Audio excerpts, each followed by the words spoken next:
Madureira samba. Cotidianamente, Madureira balança. Madureira pulsa o coração suburbano carioca, meu caro. Madureira é um bairro criado para ser uma área de encontro. Na origem, se a gente for pegar, Madureira nunca foi central. O que acontece é o seguinte, o que você tinha? Você tinha, como todo o Rio de Janeiro, uma grande área de dominação, uma grande fazenda jesuítica na região. Mas olha como é que ela era pequenininha. Ela começa na Praça Seca, acabava em Irajá. Uma fazendola. Uma boa fazenda. Pois é. E aí você pega, dentro daquele primeiro momento, quando você começa a ter as desapropriações, o Pombal, ele vai fazer o devido papel de chutar os jesuítas daqui. Isso você conhece bem, né? Lá no século XVIII. Exatamente. Então o que acontece? Quando você vai fazendo aquilo, uma área vai sendo ocupada no entorno, mas com pequenos proprietários, com pequenos senhores, com pequenas áreas. A principal naquele momento era o campinho, porque era o espaço em que você tinha justamente a troca, a presença dos caras que iam pela Estrada Real do Rio de Janeiro, Estrada Real que passa justamente ali onde hoje tem pedaços da suburbana, onde hoje tem pedaços próximos à linha férrea. Então, quando você ia passar e fazer o desvio no campinho, era um lugar que tinha um pequeno campo onde os cavalos bebiam água, se alimentavam. Eram pequenas áreas e que elas, ao mesmo tempo, não tinham uma centralidade.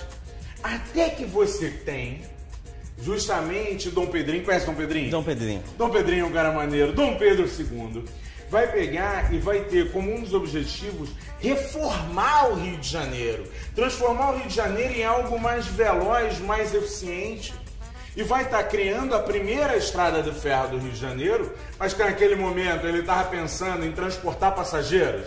Pelo amor de Deus, eu ficaria horrorizado com o trem de hoje. Só que as grandes áreas de produção do Rio de Janeiro vinham justamente a chance de escoar a mercadoria por esse trajeto. E aí quando você chegava na Central do Brasil, quando você chegava na Central da Leopoldina, você estava justamente na boca dos portos do Rio de Janeiro. Você anda até hoje na Leopoldina, os trilhos do trem estão lá de ligação.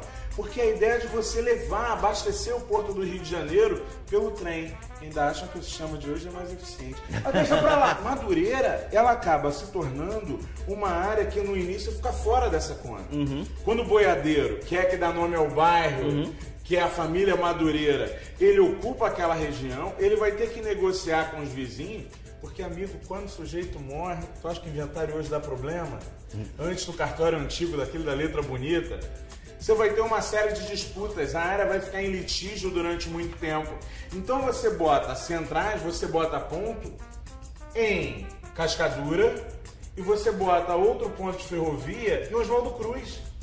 Madureira não tinha nada. Tem uma criação de uma cultura, não sei se posso dizer uma cultura própria, mas acho que sim, que é a coisa do samba, que se tinha aqui, né, se a gente pode dizer, se alega que o samba foi criado no Estácio, ou alguns dizem que foi lá perto da Gamboa, na Tia Seata, enfim, tem uma discussão sobre isso, mas em Madureira tem uma coisa bastante clara, que é a criação de um samba diferente, um samba de subúrbio, uma escola. Samba jongado. Exatamente, que vem, e aí, exatamente da questão do jongo, que você tem muito, até hoje, você tem muito forte o jongo da Serrinha. Onde é a Serrinha? Onde é a Serrinha? Quando a gente fala jongo da Serrinha, a gente está falando de que Serrinha é essa? Né? Que é em Madureira. Em Oswaldo Cruz, pertinho de Madureira, todos só falavam Paulo Benjamin de Oliveira. Muita gente discutiu durante muito tempo que diabo o samba foi fazer naquele entorno suburbano, no entorno de Oswaldo Cruz, de Madureira, da Serrinha.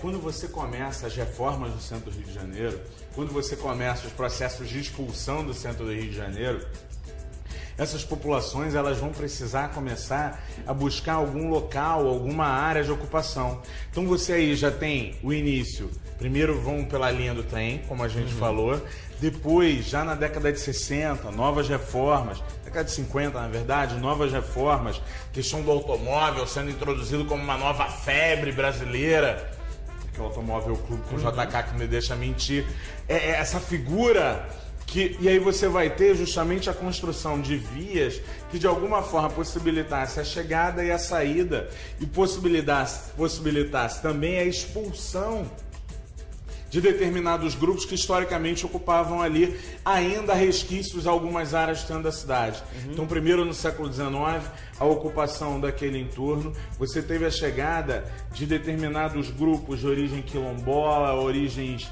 diferentes, que aí vão sendo valorizadas, vão jongando, vão fazendo samba, e ao mesmo tempo você quer remeter ao Carnaval do Rico. Só que o Carnaval do Rico, andando de automóvel na Rio Branco, não é o carnaval que o pobre pode fazer. Então ele, dentro das vias do subúrbio, ele vai começar a organizar um carnaval que é muito próprio, um carnaval que é permissivo. Nesse processo, você vai ter então a figura da organização dos terreiros. Muita gente pega, e eu lembro sempre do delegado Chico Palha, a figura do terreiro ela é fantástica para pensar nisso. O terreiro era o espaço do samba e da umbanda, do candomblé, da macumba, como veio popularmente trabalhado, estava ali.